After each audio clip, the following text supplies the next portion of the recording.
만약 당신이 하지 않은 끔찍한 살인죄를 저질렀다고 세상 모두가 당신을 범인이라고 손가락질 한다면 어떨 것 같으신가요? 그리고 마침내 당신 스스로 네, 제가 죽였습니다 라고 말하게 된다면요. 오늘은 물적 증거 하나 없이 오직 자백과 3명의 목격자만으로 27년간 복역한 한 남자와 그의 마음속에서 벌어졌을 심리적 전쟁에 대해서 이야기를 해보려고 합니다.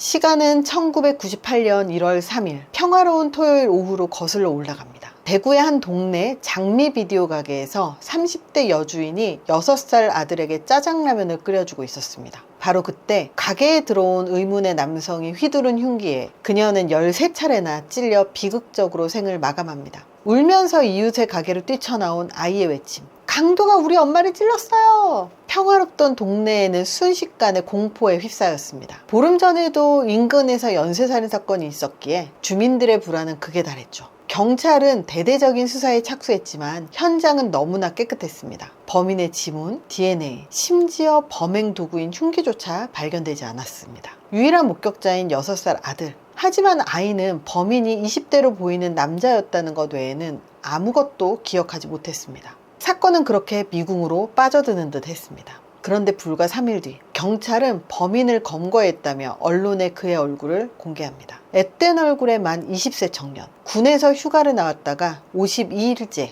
부대에 복귀하지 않은 탈영병 이민영 씨였습니다. 그는 사건 현장 인근에서 불신 검문으로 우연히 체포되었는데 이미 탈영 기간 동안 여러 건의 강도, 절도 행각을 벌인 전력이 있었습니다. 경찰과 대중의 눈엔 그는 범인일 법한 사람이었습니다. 흉악범죄를 저지르고도 남을 사회에서 이탈한 위험인물이라는 이미지가 더 씌워진 것이죠. 그리고 마침내 사건 해결에 결정적인 2개의 기둥이 세워집니다. 첫째, 이민영 씨의 자백입니다. 체포 후 12시간에 걸친 조사 끝에 그는 범행일체를 자백했다고 경찰은 발표합니다. 카메라 앞에서 누군가는 알 거예요 라며 의미를 알 수 없는 말을 중얼거렸지만 수사 기록에는 그의 자백이 선명하게 남아 있었습니다. 둘째, 3명의 목격자입니다. 피해자의 6살 아들, 범행 시간대 범인으로 추정되는 인물의 옷차림을 기억한 이웃 주민, 사건 현장 근처 다방에서 이민영 씨를 본 것 같다고 진술한 여종어머. 결국 이민영 씨는 이 자백과 3명의 목격자 증언을 근거로 1심 군사재판에서 사형을,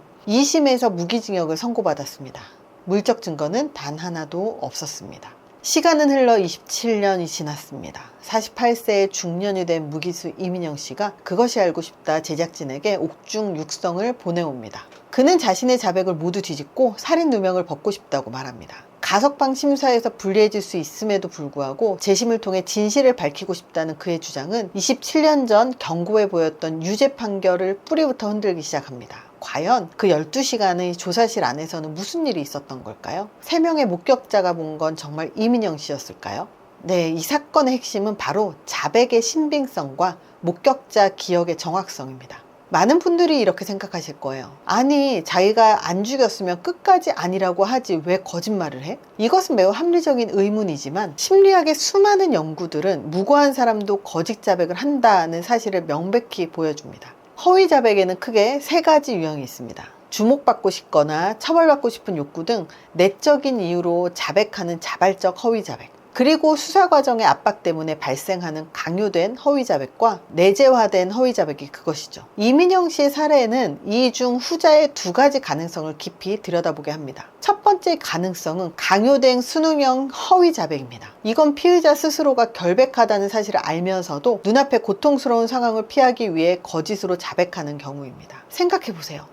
20살의 나이, 52일간의 도피 생활로 심신이 지칠 대로 지친 탈영병 신분입니다. 사회적으로 완전히 고립된 상태에서 12시간 동안 밀폐된 공간에서 강도 높은 조사를 받습니다. 잠도 못 자고 극도의 스트레스와 불안 속에서 수사관들의 반복적인 추궁을 견뎌야 합니다. 이 순간 피의자의 머릿속에는 단기적인 보상, 즉 이 끔찍한 조사를 끝내고 싶다는 욕구가 진실을 지키려는 의지보다 더 커질 수 있습니다. 어차피 증거도 없으니 일단 자백하고 빠져나가면 나중에 다 밝혀지겠지라는 비합리적인 희망을 품게 되는 거죠. 2번째 가능성은 더 무서운 겁니다. 바로 내재화된 허위 자백입니다. 이건 수사관의 회유와 압박에 못 이겨 피의자 스스로 자신의 기억을 의심하고 내가 정말 범행을 저질렀을지도 모른다고 믿게 되는 현상입니다. 여기에 아주 중요한 심리적 기제가 작동하는데 바로 인지부조화입니다. 사람은 서로 모순되는 두 가지 생각이나 믿음을 동시에 가질 때 극심한 심리적 불편감을 느낍니다. 이미영 씨의 경우 나는 사람을 죽이지 않았다는 믿음과 권위를 가진 수사관들이 명백한 증거가 있다며 내가 범인이라고 계속 주장하는 현실이 충돌합니다. 목격자가 널 봤다고 한다. 네가 범인이라는 증거가 있다. 실제로 없더라도 이런 거짓 증거 제시는 피의자의 현실감을 뒤흔듭니다. 이 부조화를 견디다 못한 뇌는 고통을 줄이기 위해 하나의 믿음을 바꾸려 합니다. 이때 수사관이 네가 너무 충격이 커서 그 순간을 기억 못할 수도 있다. 술에 취해서 혹은 너무 절박해서 그랬을 수 있다. 와 같이 기억상실이라는 탈출구를 제시하면 피의자는 그 제안을 덥석 물게 됩니다. 자신의 기억을 불신하고 수사관이 제시하는 시나리오를 자신의 진짜 기억으로 받아들이는, 즉 기억의 내재화가 일어나는 것이죠. 그렇다면 3명의 목격자는 어떨까요? 그들의 증언은 사건의 또 다른 기둥이었습니다. 하지만 인간의 기억은 동영상이 아닙니다. 기억은 저장될 때 그리고 다시 꺼내질 때마다 재구성되고 변형될 수 있는 아주 불안정한 존재입니다. 특히 범죄 목격과 같은 충격적인 사건 이후에 접하는 정보는 원래의 기억을 쉽게 오염시키는데 이를 사후정보 효과라고 합니다. 예를 들어 경찰이 목격자에게 혹시 어떤 사람을 보셨나요? 묻는 대신 이미영 씨의 사진을 보여주며 이 사람을 보셨죠? 라고 묻는다면 어떨까요? 이것은 답변을 암시하는 유도신문입니다. 목격자는 자신도 모르게 내가 본 사람이 저 사람이었나 보다 라고 기억을 왜곡하게 될 수 있습니다. 6살 아이의 기억은 더더욱 취약합니다. 아이들은 어른의 질문의 의도를 맞추려는 경향이 있고 반복적인 질문에 원래의 기억을 바꿔버리기도 합니다. 더 위험한 것은 확신감의 오염입니다. 목격자가 용의자를 지목한 뒤 수사관이 무심코 잘하셨습니다. 다른 목격자도 이 사람을 지목했어요. 라고 간단한 피드백을 주면 처음엔 긴가민가 했던 목격자의 확신은 100%에 가깝게 부풀려집니다. 그리고 법정에 서서는 제 두 눈으로 똑똑히 봤습니다. 저 사람이 확실합니다. 라고 강하게 증언하게 되죠. 배심원들은 이 확신에 찬 태도를 보고 증언을 신뢰하게 되고요. 결국 수사 과정 자체가 거짓된 확신을 만들어냈을 가능성을 배제할 수 없는 겁니다. 결국 이 사건은 물적 증거가 없는 상태에서 심리적 압박에 의한 허위 자백과 사후 정보에 오염되어 있을 가능성 높은 목격자 증언이라는 두 개의 위태로운 기둥 위에 세워진 집과 같았습니다. 27년이라는 세월의 무게를 견디지 못하고 이제 그 기반이 흔들리고 있는 것이죠. 27년 전 만약 여러분들이 이 사건의 배심원이었다면 어떤 판결을 내렸을 것 같나요? 한 사람의 인생을 결정하는 재판에서 우리는 자백과 증언이라는 인간의 불완전한 기억을 어디까지 믿어야 할까요? 이 사건은 우리 사법 시스템뿐만 아니라 진실을 판단하려는 우리 모두에게 무거운 질문을 던지고 있습니다.